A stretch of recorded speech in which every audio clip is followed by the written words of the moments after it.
Hello, hello, hello. Happy Friday. Or Friday.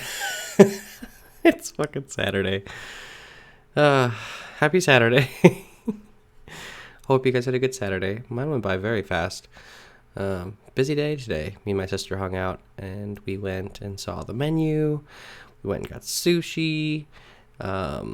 We got boba tea. We went to the dollar store to get construction paper because she wanted construction paper. They didn't have construction paper, so we went to Michael's. A lot going on today. It was fun. It was a good time. So yeah, welcome back to the One Take Soul vlog series that I am continuing. And today we are starting with the topic, and with the new structure of starting with the topic and then meandering stuff. We are starting with a quickie review of the menu because my sister and I saw that in theaters today, and it was good. It was very good. I was very surprised by its style and technique of showing the story.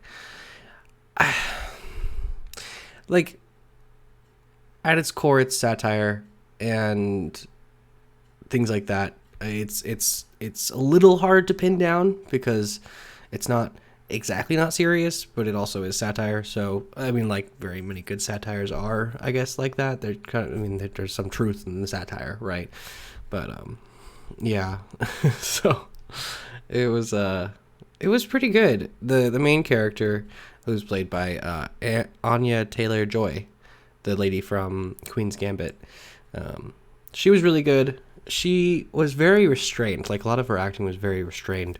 And she only had, like, a handful of, like, shining moments of acting, I suppose. And I found that kind of interesting. Like, it felt like she was, like, sort of a sub-character to the plot, and the plot was the main character most of the time, even though she kind of is the main character of the movie. And it felt like at times that she was being, like, underutilized. But I think, more honestly, she was just showing, like, some of her, like, that she was being put on display to show really restrained kind of acting. Because she said her actions and the way she did things was, like, so telling. Was telling so much for otherwise doing not much, you know? And that was very curious, I thought. Yeah, it was the proceedings and the style were a little bit surprising because we sort of learn the, like, in, like, when we went to see it, like, I didn't know anything about the movie really. I thought it was like a murder mystery based on, like, the trailer I had seen in theaters several months back. And I know it's streaming already, but we wanted to see it in theaters because we wanted to see something in theaters, and I'm glad we saw this in theaters because this movie was, like, a good thing to see in theaters, I think. It was a good experience to see it on the big screen. But yeah, it was very, very curious. It definitely surprised me in a lot of ways, and it was hilarious. People were audibly laughing multiple times. Like, people in the theater were just cackling at it, and my sister and I were just laughing because it was hilarious. Like, so many parts were just really funny, while being super serious, you know? Like, that was the funny part, because it was, like, so serious, but it was funny. And Anya Taylor-Joy's character was the perfect brevity for an otherwise ungodly tensive mixture.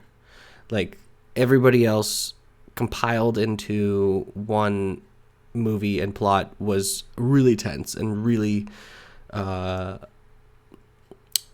pretentious and overboard in a lot of ways, but, like, was the intent, was to be that. But she was, like, this very down-to-earth character that was sort of put into the situation that she otherwise wasn't supposed to be in, and that was very curious, the sort of utilization of that character to cut through the fattiness of everybody else, I suppose, the richness of everybody else. I don't know, analogies and such. And yeah, it was really good. What was really surprising to me was that, like, halfway through, not even halfway through, but like by the end of the first act of the movie, we and all of the characters in the movie are aware of how the rest of how the rest of the movie is supposed to go down, basically. And that was surprising to me, because usually in these kind of things, like, that kind of thing is saved for a lot longer into the movie. But like, instead, this movie chose to put it up pretty closer to the beginning, and then you get to watch the characters and the story sort of sit with itself and deal with itself as the movie ends and concludes and stuff. And that was really interesting, because it felt a lot like a murder mystery, but it wasn't a murder mystery. And it wasn't really a mystery exactly either. It was like sort of plainly said, even though the motives of it were mysterious, I suppose, to some extent, even though you could draw some conclusions from why, and the why that you would probably draw would probably be pretty close to the real reason. So again, there's not tons of mystery going on here, but the delivery and the staging of the plot sequencing was really unique, and as a satire was very stimulating. I don't know. Yeah. I heard something about that, like, Noma, the biggest restaurant in the world, is closing because of this movie. But Noma closing because of the menu. Let's see what Google says. Blaming the menu for the world's best restaurant shutting down. Let's see. Yahoo says so. So let's see what Yahoo says, because that's, what a weird idea.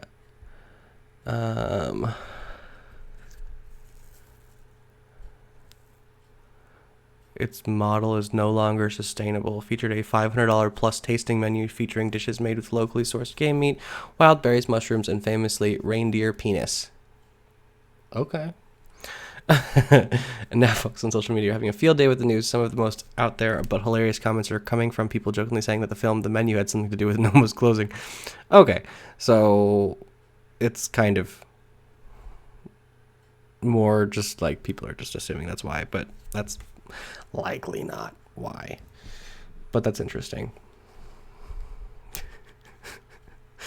Yeah, I mean, it was brought up pretty early in the movie that the cost of the dining experience that they were attending was like $1,500 a person or something, which is exorbitant. Paul and I went to a one Michelin star restaurant in Chicago called Temporis. It was amazing. It was the first time I'd ever been to like a Michelin star tasting menu experience and stuff like that. But at the end of the day, that wound up being, I think it was like $150 a person or something like that. So it was expensive. I mean, it was kind of ridiculous. Like, it was, I mean, by the end of it, I think it was near $500 or something. Like, I don't know. But yeah, it was expensive. But I mean, and then trying to think about like a $1,500 experience, that's hilarious. So yeah, overall though, movie was great. If you haven't seen it yet, I would definitely recommend streaming it on, I think it's streaming on something. Hold on. The Menu is on Hulu. Oh, no, HBO Max. It's on HBO Max. Sorry. So if you have HBO Max, there you go. There you go. And you like satire, because it was very good at being a satire. And you've watched like Chef's Table. If you've watched Chef's Table, you will like cackle at so many of the things. I loved Chef's Table, by the way. Like, Chef's Table was amazing. The violin music makes an appearance. The the gratuitous like cutscenes to like just like the final dish set up in this perfect like setting of with like a black backdrop and perfect lighting and all the little accoutrements around it, and like it's for like, you know, the shot about what it is. And it's like got the thing with the description of the thing, you know, like the title of the dish. It's hilarious. It's fucking hilarious. So it was very enjoyable. I really enjoyed it. I think it's about all I'm going to say about it, because I don't want to say too much. I just want you to know that it's good and was surprising in a lot of ways. I didn't think it was going to be that good. And now on to the other part of this video, which is the miscellaneous part, where I talk about anything. and nothing. That's mostly what I talk about, is nothing. So I went to the grocery store today. Just needed to get a gift card for my aunt, because I meant to get her a gift card for Christmas, but I didn't have enough time to get it, so I wound up having to go to the grocery store for that, because I needed to get a gift card, and I wound up getting some milk too, because I needed some more milk, so I could have cereal, because I wanted cereal. Haven't had cereal, I just knew I'd want cereal at some point, so I got more milk. Didn't do an hour of YouTube stuff yesterday. Might not do an hour of YouTube stuff tonight. I might. I don't know. I was debating what I'll do tonight. I don't know. I'm a little tired now. Been driving a lot today. I think I drove like in total 130 miles or something. For those of you who don't know, Phoenix is a very, very large metro area, and requires a lot of driving. So yeah. So yeah, and I let my sister drive my car for a little bit. She got her permit a little bit ago, and so when we got back to my mom's house, when we got into the neighborhood, I let her drive my car. It was hilarious. I was cackling. She had never driven at night before too, so I didn't know that really, but but I do now. So that was a fun little first time experience, and yeah. What else do I have to say? I don't think I have much to say tonight. I don't know. I'm a little tired, that's for sure. It is like 11 o'clock now. 11:40. It's 11:40. And my nose is itchy. I'm having an allergic reaction. Did you know that? That if your nose gets like really itchy, it's like a type of an allergic reaction? I didn't know this until like a year ago. Now every time I get a chance, I mention it, because it surprises me. But yeah, let me know what you think about this format, though, of like starting with a topic, boop, and then on to my rants. I don't know. Maybe starting with a topic will not allow me to rant the way that I would otherwise if I just sort of organically talked about things. Who knows? It's all about experimentation, right? Right.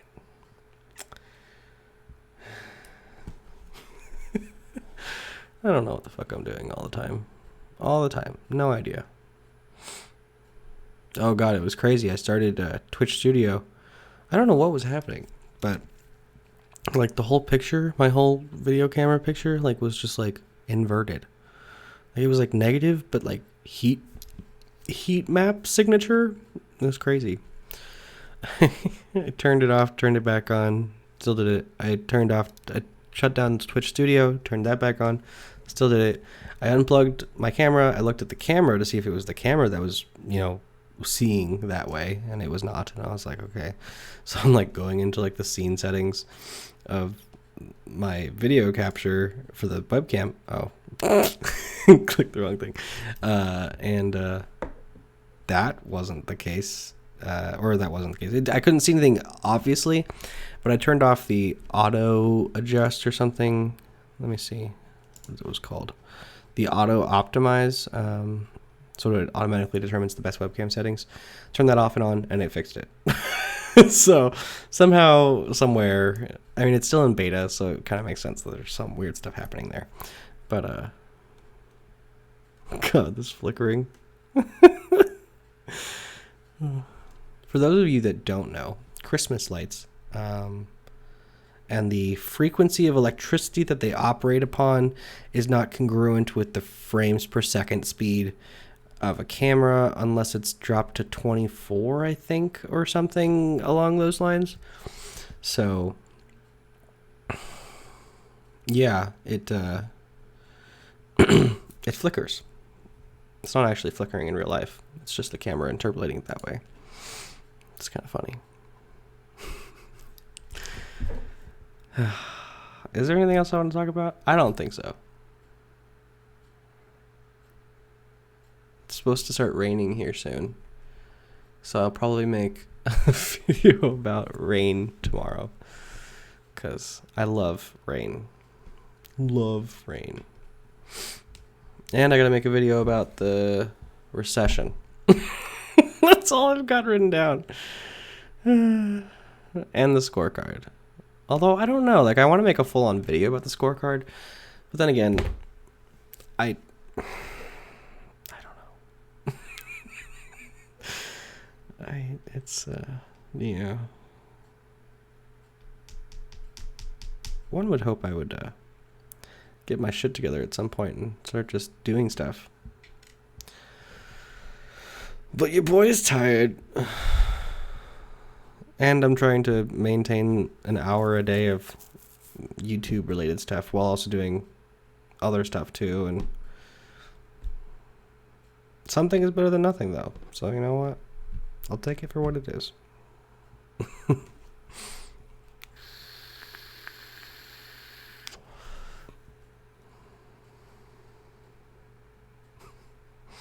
Okay. I think that's it. Thanks for joining me today. I'll probably talk to you again tomorrow. Hopefully I have a few better topics to talk about. And, yeah, go watch The Menu. Very good. Hold on. Let me see what else this person has directed. Well, the director has directed. Mark Mylod. It sounds like a very weird pronunciation. Mark Mylod. I don't know. Oh, he's done Succession direction, Game of Thrones direction, Shameless direction. Interesting. Not many movies. A lot of TV. That's cool.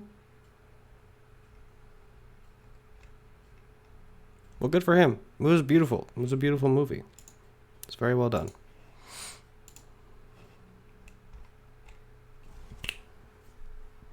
I'll see you tomorrow. Bye.